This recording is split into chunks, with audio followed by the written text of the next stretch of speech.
This is Toni Globus with Fanatics and the Fan, and we are doing a special authors edition interview here at Library Con in Springfield, Missouri. And this is Bethany Hagen. Yeah. Yes, and she is the author of the Landry Park. The Landry Park. And yeah. Oh, this one. This one. Sorry. I saw the dresses. I know. The dresses do go together. So my niece, I just bought this book for my niece, and she's super excited about it, and she said that it's, that it has this kind of Downton Abbey thing going on with it, nuclear power things and things like that. Can you explain a little more about that? Yes. Well, it's part of a genre that I like to call future historical, but I also heard referred to today as Regency dystopian. And it's sci-fi at its core with frills and corsets and silk on top.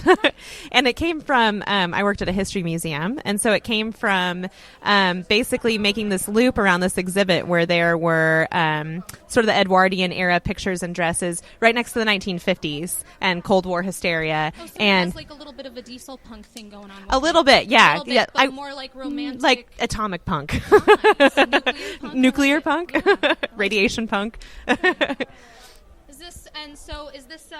Is this going to be a book or a book series that a group, say, of like Harry Potter people could follow, or the Mortal Instruments people could follow? I would say the Divergent. Yeah, I would say if you dig Divergent, if you dig the Hunger Games, this would be a book that you might really be into. If you dig the Selection, this might be a book that you'd be interested in. If you like the kissing in the Mortal Instruments and some of the action, then you would probably like Landry Park as well. Yeah. Good. And this is a world that you created? It is. Do you use some place that we know as a reference? Yes, this actually takes place in Kansas City, Missouri, about 200 years in the future. Yeah, but there's still a lot of Kansas City landmarks that probably be able to recognize. Kind of pop up like the Cathedral and Liberty Memorial and Mission Hills and Swope Park. They're all in there. So what made you pick Kansas City?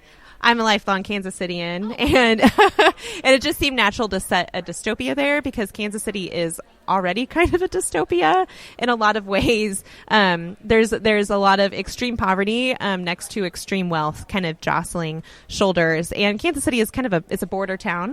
It's a border between east and west and north and south, and it just seemed like the best place to set kind of a dystopia. Kind of like a nice apex of it's a very American town in that sense.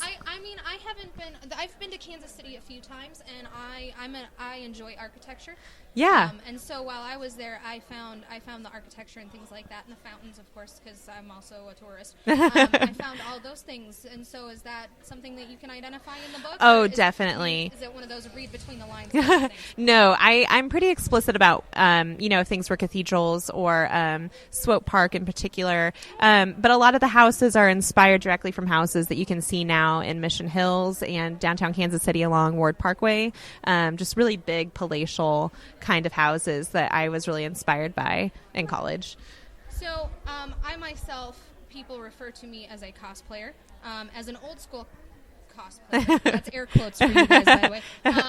I don't consider myself a cosplayer, but a costume person. So if I was to cosplay or costume, as like right now I'm playing Harry Potter, what would I look for to start a costume for this? I would say think Madeline likes sensible shoes, so I would say ballet flats, not high heels. Long, loose hair. She's got red hair, so you'd want to have red hair, and she doesn't like wearing it up, so it's typically down and loose. And then something very extravagant with the dress. Big skirts, luxury fabrics like silk and satin. Her debut dress at the end of the novel, kind of the dress she's wearing during the big climactic scene, is white and has several layers of tulle in the skirt that kind of open up on themselves with flowers and crystals. And there is actually a real dress. This is inspired by this on my Pinterest. I can see this like fantasy wheel kicking in your head. So is this dress something that you've envisioned for a long time? Oh, yes. I saw that dress a million years ago, and then I kind of just built on it. And this book is very much filled with dress porn. So hooray for dress porn. I'm all about some good dress porn. I mean, I don't know. I used to go to the Deb sales just to hang out in cocktail dresses. You can find some good stuff. As far as this being, is this your fantasy novel, or is this is this just a genre that you were interested in that you wrote about? I would say that this was a book that the story developed first, and then I discovered what genre it was in. So I wrote the story, and then I had people in the industry tell me, oh, this is a dystopian story. Exactly. And so I wouldn't say, to me, I've always identified more with fantasy than sci-fi. But now I find myself, I'm kind of straddling the line a little bit. And the book after the Landry Park series, is definitely contemporary hardcore sci-fi space and all that stuff. There's a new up and coming subculture. I can't say it's a new up-and-coming subculture. It's been around for a while, but it's now starting to merge out and become popular like steampunk did 5 years ago. Yeah.